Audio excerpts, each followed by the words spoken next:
Hello everyone and welcome to another video. My track guide for the Navarra medium speed layout in the MX-5. Let's get into it. In qualifying for turn 1 you want to stay all the way on the left.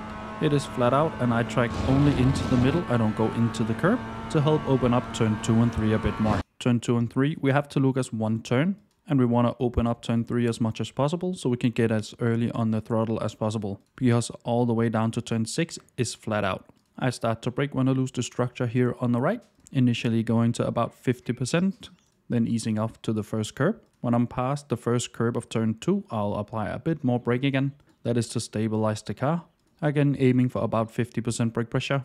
While braking after the first curb, then you want to be tracking out to the outside curb of turn 3, just to help open up turn 3 that more. We'll be on the brake and easing it off all the way to the inside curb of turn 3.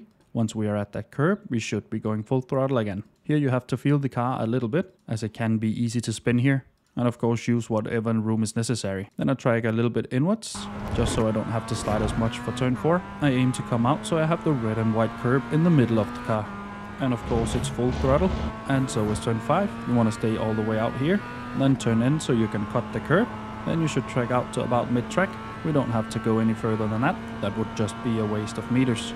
Then you want to bring the car over to the left side of the track. For turn 6 I don't have a clear braking marker, but I try and brake just about 2 car lengths before the grey part of the curb here in front of us, and this should be just about the distance. This is our hardest braking zone on the track, and I go to about 90 to 95% brake pressure, easing that off all the way to the inside curb. Once at the curb you want to go full throttle again.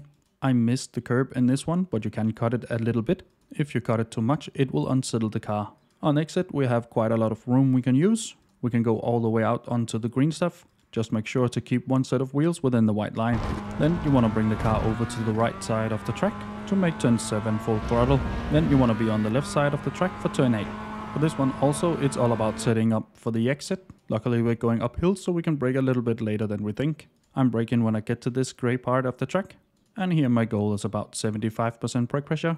Easing that off all the way to the inside curb. Here again it's really easy to spin the car, so don't be too aggressive with the throttle, as that might spin the car. But you want to pick up the throttle when we get to the inside curb. Again being a bit cautious here, just to make sure you don't spin the car, and you can use all of the room outside here. Just make sure you have one set of wheels on the white line. And that's a lap of the Navarra medium speed circuit in the MX-5 for a time of 110.8. I have more track guides for the MX-5 linked down below. Hopefully you found this one useful and it helped you. If it did, leave a like down below. Consider subscribing as well. And now for the uninterrupted hot laps.